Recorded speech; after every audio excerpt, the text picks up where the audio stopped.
ऐसो ही सब खेल हरि को, ऐसो ही सब खेल, ऐसो ही सब खेल हरि को, ऐसो ही सब खेल। धन मद जोबन मद राज मद, धन मद जोबन मद राज मद, धन मद जोबन मद राज मद, धन मद जोबन मद राज मद। जो पंछिन में डेल, जो पंछिन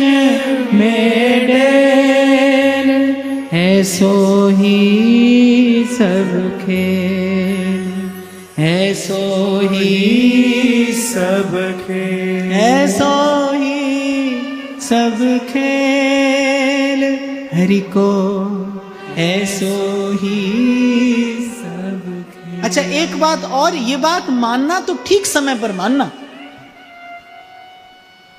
आता तो मनुष्य थक हार के यहीं पर है, पर थक टूट कर आता है। पहले मान ले तो सुखी हो जाए। जब अपना किया नहीं होता, जब अपना पुरुषार्थ असफल हो जाता है, फिर निराश हताश होकर फिर क्या कहता है, चलो भाई प्रभु की यही इच्छा होगी। कहता तो यही है, इसके अलावा उसके पास और कोई युक्ति भी नहीं है। आना तो उसे यही है, क्योंकि होगा तो वही जो राम रचि राखा। अच्छा ये बात महादेव के मुख से निश्रित है कि को कर तर्क बढ़ावई शाखा, को कर तर्क। इसमें तर्क, इसमें कोई वाद विवाद की आवश्यकता नहीं है। इसीलिए मैंने कहा कि मानिए, पर सही समय पर मानना। समय बीत जाने पर फिर मानने का कोई लाभ नहीं। थका पिटा व्यक्ति अंत में आएगा तो यही भाई यहीं गिरेगा। वो क्या करेगा कि यही कर सकता है वो। और कह रहे हैं कि मृग तृष्णा जग व्याप रहे हो। व्याप रहे हो माने कोई संसार का कोना, कोई संसार की स्थिति, कोई संसार की व्यवस्था इससे अछूती नहीं है।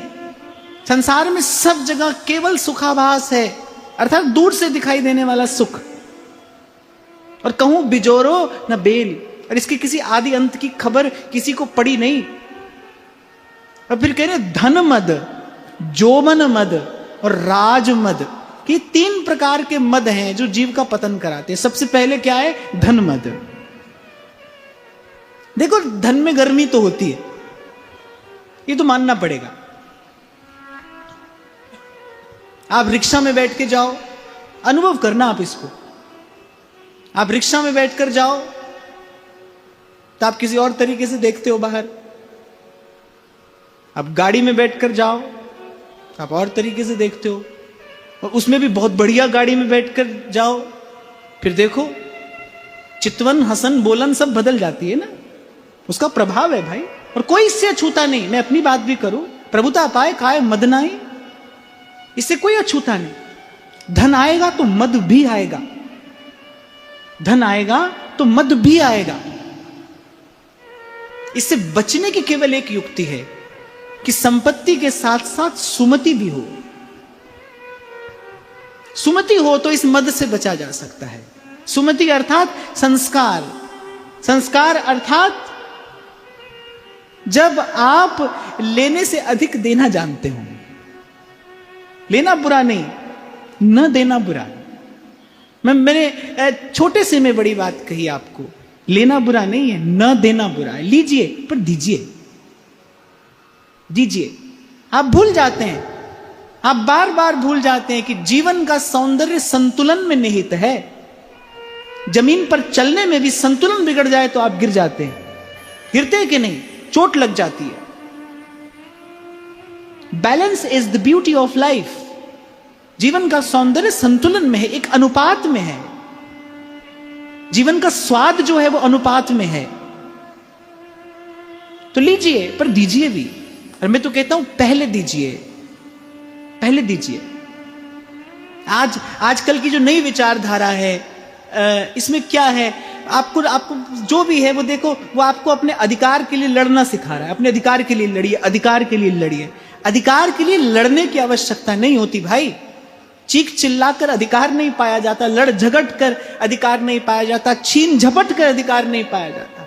कर्तव्य का पालन करने से अधिकार प्रसाद स्वरूप मिलता है, अवश्य मिलता है, अवश्य मिलता है। आप कर्तव्य का पालन करिए, आपको प्रकृति अधिकार देगी। और इतना अनुभव तो आपको, मुझे, सबको होगा, मनुष्य के पकाए हुए फल में और प्रकृति के पकाए हुए फल में बहुत भेद होता है। स्वाद का भी भेद है, सौष्ठव का भी भेद है, उसकी सरसता भी कुछ और होती है, उसमें पोषक तत्व कुछ और होते हैं, उसका गुण कुछ और होता है। तो जब प्रकृति आपको प्रसाद स्वरूप अधिकार देती है, तब जीवन का रंग कुछ और होता है, तब आपका ढंग कुछ और होता है। पर यहां एक बात विचार करने की है, धन आएगा तो मद आएगा, कोई नहीं बच सकता है इससे, कोई भी नहीं बच सकता। जब गोस्वामी जी ने कहा ना, काय मद नाए, किसको नहीं होता, माने सबको होता है। किसे नहीं होगा? जो चक्रवर्ती सम्राट के पद पर बैठा है, लेकिन हाथ लगे हैं श्री कृष्ण की सेवा में। उसने अपने पांव को लगाया है श्री कृष्ण के मंदिर की प्रदक्षिणा करने में, उसने नेत्र लगाए हैं श्री कृष्ण का दर्शन करने में, उसने कान लगाए हैं श्री कृष्ण की कथा का श्रवण करने में। नहीं तो उस दिन भी मैं आपसे कह रहा था, भाई अपना ही मन अपनी हानि कराता है, अपना ही धन अपनी हानि कराता है, अपना ही है अपनी हानि कराता है। तो कह रहे धन मद, फिर कह रहे जोबन मद, फिर उसके बाद दूसरा मद है रूप का मद। उसका मद है रूप का मद, और रूप के मद को चूर चूर करने के लिए तो मुझे लगता है एक ही औषधि है। संतों ने जो फटकारा है, उस फटकार को सुनना चाहिए। औषधि भले कड़वी हो, पर लेकिन यदि रोग दूर होता हो तो अवश्य ग्रहण करनी चाहिए, और समय पर ग्रहण करनी चाहिए, नियमित रूप से लेनी चाहिए। केवल औषधि लेने से लाभ नहीं होता भाई, नियमित रूप से औषधि लेने से लाभ होता है। कबीर बड़ी प्यारी बात कहते हैं, हाड जरे लकड़ी जरे, हाड जरे लकड़ी जरे, जरे केस जू घास, सब जग जलता देख के, भय कबीर उदास। अरे संतों ने तो उदासी का भी बड़ा सुंदर उपयोग किया है अपने जीवन में। बोले उदास भी होना चाहिए, इस संसार की गति देखकर उदासी होना चाहिए। कैसे देखो, आज था कल नहीं, एक मिनट में स्वाह होते यहां देर नहीं लगती। श्री डोंगरे जी महाराज तो बार बार ये बात कहते थे, बोले कलयुग का प्राणी तो केश के ही सौंदर्य पर लट्टू हो जाएगा। आप देखो, आपको शायद खबर नहीं, आप कभी इस बात का अनुभव नहीं करते, इस समग्र अस्तित्व में जितना सौंदर्य है वो केवल उसी चेतन तत्व के कारण है, वो प्रभु का ही सौंदर्य है। और सब बात एक और रख के अपने जीवन में इसका अनुभव करिए। ये आपके सिर का बाल जब तक आपके सिर से लगा है ना, तभी तक आप इतरा सकते हैं इस पर। जैसे ही वहां से टूटा, अरे भोजन में दिखाई भी पड़ जाए तो घृणा होने लगती है, वो भोजन त्याज्य हो जाता है, वो ग्रहण करने योग्य नहीं है यदि भोजन में बाल पड़ जाए तो। ये कब तक है? जब तक आपसे जुड़ा है। आप कब तक है? जब तक आप उस चेतन तत्व से जुड़े हैं। इस समग्र अस्तित्व में जितनी सुंदरता है, जितने भी नास्तिक लोग हैं जो कहते हैं भगवान को नहीं मानते, ऐसा है वैसा, थोड़ी बुद्धि लगाओ तो मैं तो कहता हूं कोई कठिन बात नहीं है, सब दिखाई पड़ रहा है। कितना भी सुंदर शरीर क्यों ना हो, कितना भी रूप क्यों ना हो, पर भाई प्राण रहते तक ही तो है। जैसे ही प्राण छोड़ते हैं उसके बाद तो कहते हैं भाई वो इतना अपवित्र है कि जो साथ गया है उसके, वो भी अपने घर में स्नान करके ही प्रवेश करेगा। ऐसे नहीं, इतना अपवित्र है, दूर से उसको देखना भी अपवित्र माना जाता है। मैंने दूर से आपने देखा, अब जो लोग जाते हैं देह के दाह के समय, दूर से देखकर आ रहे हैं, बोले वो भी घर में ऐसे नहीं जाएंगे, स्नान करके जाएंगे, इतना अपवित्र है। उसमें पवित्रता सुंदरता किसकी है? अरे वो तो उससे संबंध की है, उससे जब तक नाता है तब तक ये सब सुंदरता है। पर जब जीवन में सुमति नहीं होती, सत्संग नहीं होगा तो सुमति कहां से आएगी? जीवन में सत्पुरुषों का संग नहीं होगा तो फिर सुमति कहां से आएगी? जब जीवन में सुमति नहीं होती तब धन का मद और फिर रूप का मद। और मैं तो कहता हूं रूप का मद तो भाई ये तो इतनी बड़ी मूर्खता है। एक जरा सा ततैया काट जाए आपके गाल पे, आपको अपना ही चेहरा देखने में डर लगेगा। एक नेक सा जीव ये आपका सब महल गिरा सकता है, सब महल गिरा सकता है ये। और मैं तो एक और बात भी कहता हूं भाई, रूप जो है, अगर संस्कार नहीं है ना तो रूप अंततः अपना ही पतन कराता है। जितना अधिक रूप होगा उतना अधिक विषय भोग का द्वार आपके लिए खुलेगा और अंततः अपना ही पतन होगा। क्योंकि जीव विषय नहीं भोगता, विषय जीव को भोगता है। जीव विषय का सुख नहीं भोगता, ये तो भ्रम है। इसी भ्रम से माया ने जीव को बांधा है। जीव विषय का सुख नहीं भोगता, विषय का सुख जो है वो जीव को भोग जाता है, वो उसे खा जाता है। तो कह रहे धन मद, जोबन मद, और फिर कह रहे राज मद। अगर अधिकार भी हो, आपकी लोक में मान्यता और लोक में प्रतिष्ठा भी हो, कह रहे ये भी पतन कराने वाला है। पहले तो संत कहते थे, बोले धन रूप और सत्ता, ये तीन बात स्वामी जी ने भी कही, धन मद, जोबन मद और राज मद। कह रहे धन रूप और सत्ता, इन तीनों में से एक भी हो तो साधक को बहुत संभल के रहना चाहिए, बहुत संभल के। अरे कभी ना भूलिए कि पत्ता टूटे डार सो, बोहर न लागे बार। प्रकृति बड़ी क्रूर है भाई, वो बड़ी सावधान है, वो दुख सुख का हिसाब वो बड़े सटीक तरीके से करती है। वहां पर आपके शब्दों में मैं कहूं तो वहां पर कोई अप्रोच नहीं चलती। जो जस करही सो तस फल चाखा। प्रकृति तो न्यायाधीश है, उसका किसी से कोई निजी संबंध नहीं है, उसका किसी से कोई निजी परिचय नहीं है। वो तो जो जस करही सो तस फल चाखा। एक बार पत्ता टूटा तो टूटा, फिर उसे डाली से कोई नहीं लगा सकता। फिर तो नवीन पत्र जब आएगा तब आएगा। एक बार ये अवसर हाथ से गया तो गया, फिर तो कभी प्रभु की कृपा होगी और अवसर मिला तो मिलेगा। कुछ निश्चित नहीं है।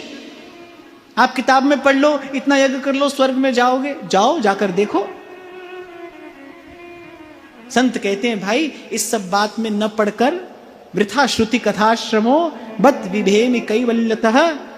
महाप्रभु तो कह रहे परम तुमम राधिका पद रसे मनो मज्जतु। किसी भी प्रकार से इस मन को मधुकर बनाकर श्री जी के चरण कमलों के मकरंद रस का पान कराइए। नर देही पाई चित्त चरण कमल दीजे, चरण कमल दीजे, चरण कमल दीजे। जहां नहीं प्रेम वियोग, जहां नहीं प्रेम वियोग। तो एक हो तो भी बच के रहना चाहिए, दो हो तो बहुत सावधान रहे, और तीनों हो तो फिर भाई भगवान ही मालिक है। तीनों ही हो किसी के पास फिर तो जय राखे रघुवीर ते उबरे ते ही काल में। धन भी हो, रूप भी हो और प्रतिष्ठा भी हो, ये तीनों ही किसी के पास हो, फिर तो भाई प्रभु बचाएं तो बचाएं, प्रभु के निज जन उसे बचा लें तो बचा लें, नहीं तो उसके बचने की कोई आशा नहीं, नहीं तो उसका पतन अवश्य होगा। अच्छा देखो, आपके घर में 4 फल रखे हैं, आपको रस निकालना है। आपके घर में 4 फल रखे हैं, एक आध थोड़ा कम पका है, एक आध ठीक है, एक बहुत पका है, बड़ा सरस, बड़ा मीठा, बड़ा देखने में सुंदर। सबसे पहले किसका रस निकालोगे?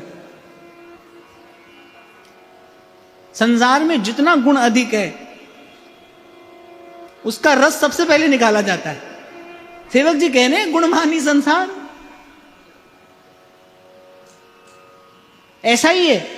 आपको लगता है बड़ी प्रशंसा हो रही है, नागरिया जी यही तो कहते हैं, बोले भजन बिन नर छकड़ा के बैल, बोले लोग बढ़ाई दे दे हाकत। जैसे पशु को मारी जाती है ना चाबुक, बोले ऐसे क्या कैसी चाबुक मारी जाती है, प्रशंसा की चाबुक चलाई जाती है, वो 2 कदम चल पड़ता है, फिर चलाई जाती है, फिर 2 कदम चल पड़ता है। तो जितना गुण अधिक है उतना संभल के रहने की आवश्यकता है, उतना संसार आपके निकट अधिक मंडराएगा।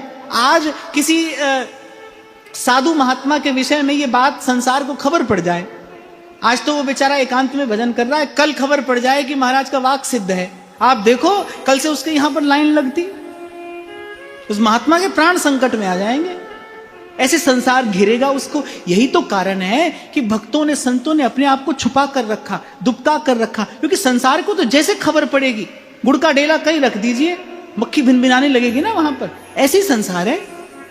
गुण मानी है, इसे किसी से लेना देना नहीं भाई। आपको भले लगता हो कोई हमसे बड़ा प्रेम करता है, न कोई करता है, न कभी किसी ने किया, न कोई करेगा। अब बड़े उदास हो जाओगे आप ये सुनकर, उदास होने की जरूरत नहीं है भाई, आपने भी किसी से नहीं किया, आप भी किसी से नहीं करते, आप भी किसी से नहीं करोगे। ये केवल केवल केवल मन का भ्रम है, चित्त का विक्षेप है, और इसी का नाम माया है। कुछ नहीं है, कुछ नहीं है, पर है, और उसने बांध रखा है। यही भगवान की माया है। तो कह रहे धन मद, जोबन मद, राज मद, और जो पंछिन में डेल, और फिर अपने मन को उद्बोधन देते हुए कह रहे पंछिन में डेल। जैसे 3-4 पंछी कहीं बैठे हो, कोई एक ढेला मारे, क्या होगा? चारों अपनी अपनी दिशा में उड़ जाएंगे। बोले ऐसे ही, बोलिए जो मिला है वो प्रारब्ध से मिला है, पुण्य से मिला है। बोले काल का एक ढेला पड़ेगा और बोले सब उड़ जाएंगे, कोई नहीं रहेगा। बस काल का एक कंकर लगेगा, काल एक कांकरी मारेगा और बोले सब उड़ जाएंगे। फिर कहते हैं ऐसो ही सब खेल हरि को, ऐसो ही सब खेल कह श्री हरिदास, यह जिय जानो। कह श्री हरिदास, यह जिय जानो।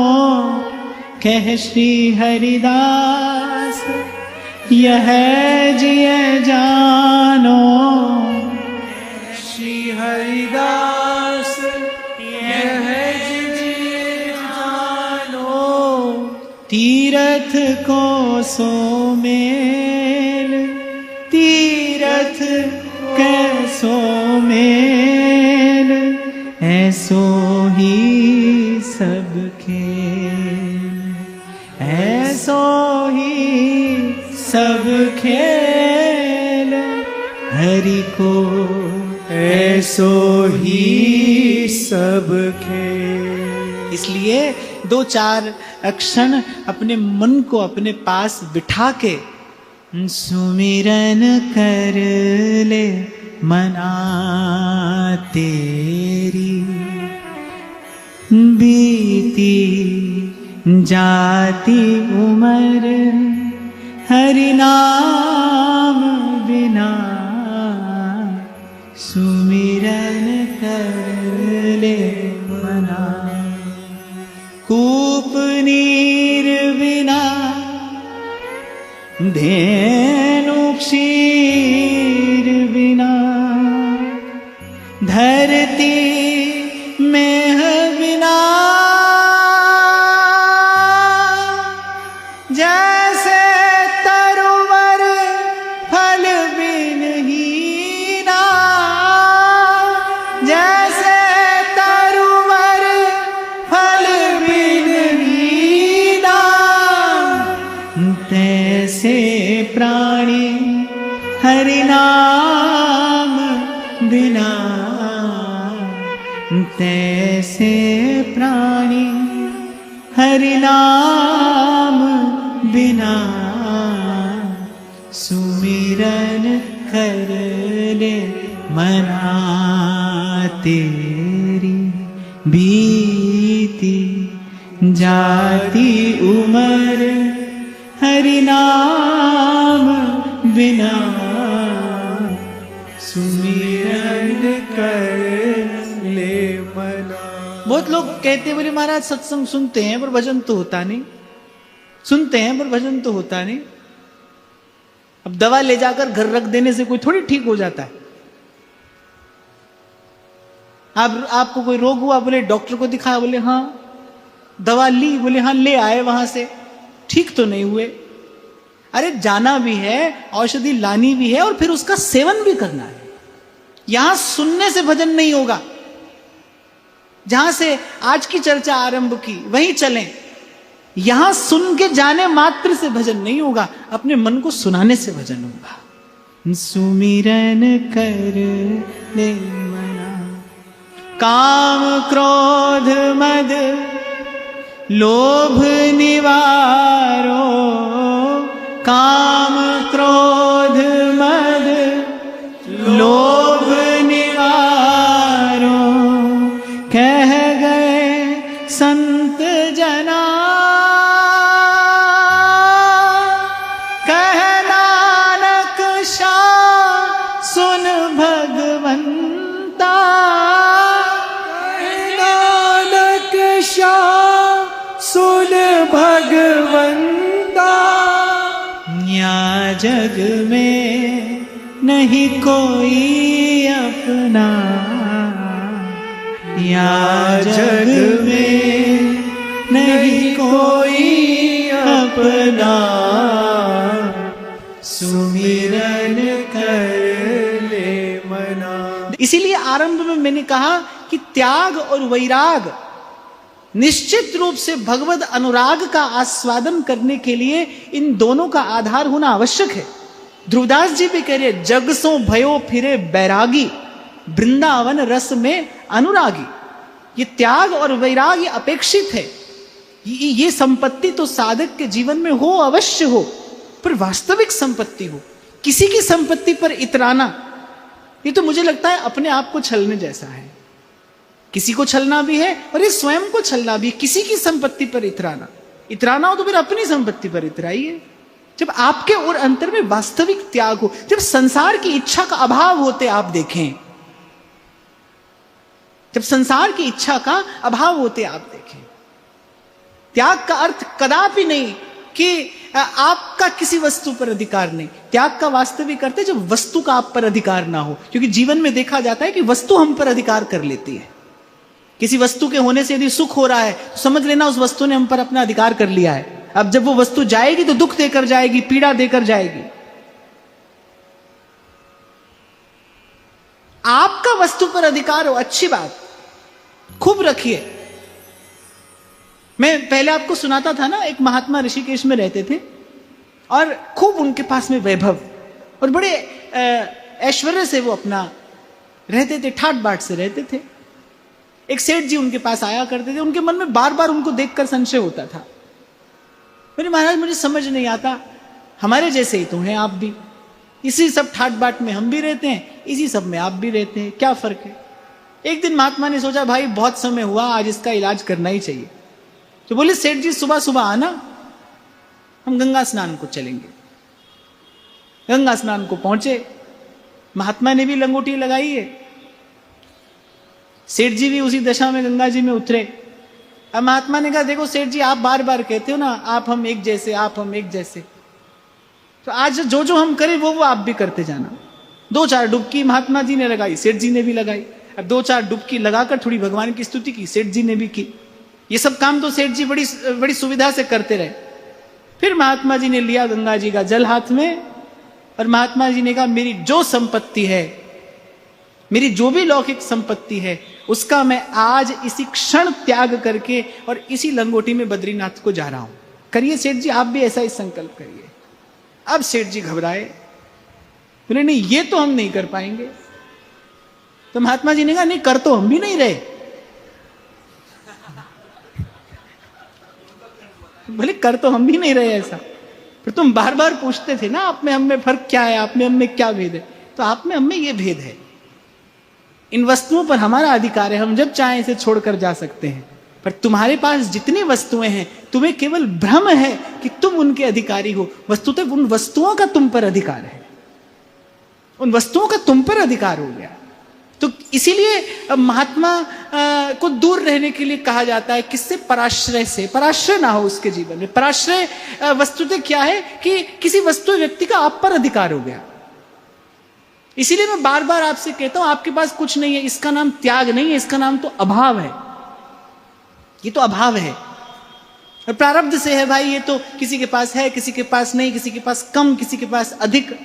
और मैं तो अपना अगर आपको छोटा सा अनुभव बताऊं तो मैंने तो ये देख लिया कि सुख और दुख दोनों प्रारब्ध के अधीन हैं। आप दुख से भी नहीं बच सकते और आप सुख से भी नहीं सकते। वो जितना आपके प्रारब्ध में आपके पास आएगा, पांव से ठोकर मारो वो आपके पास में आएगा।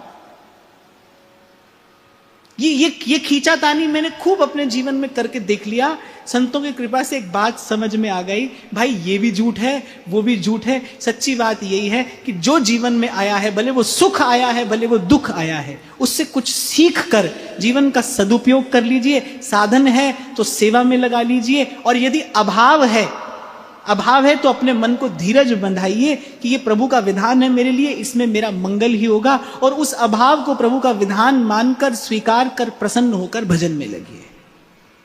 नहीं तो जो स्वामी जी ने आज कहा, भाई नहीं तो ये संसार ऐसो ही सब खेल, हरि को ऐसो ही सब खेल। और फिर कह रहे, कह हरिदास यह जिए जानो तीर्थ को सुमेल।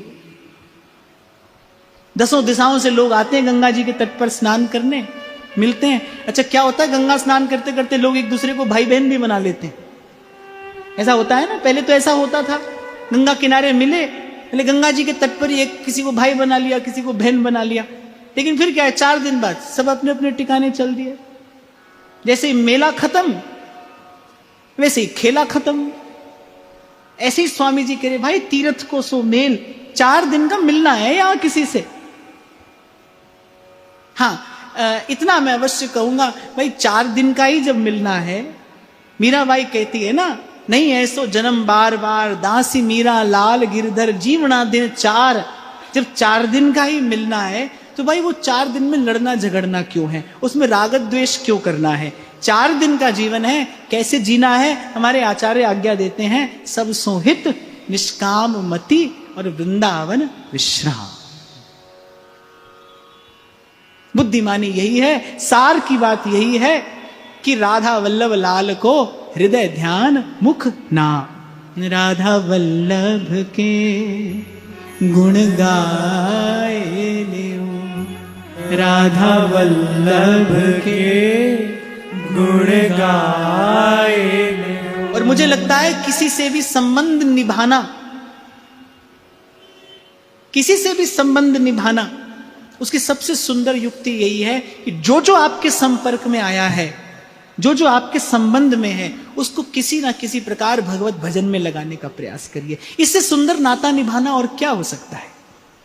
जीव का वास्तविक हित तो अंततः इसी में है ना कि जीव भगवान का भजन करे।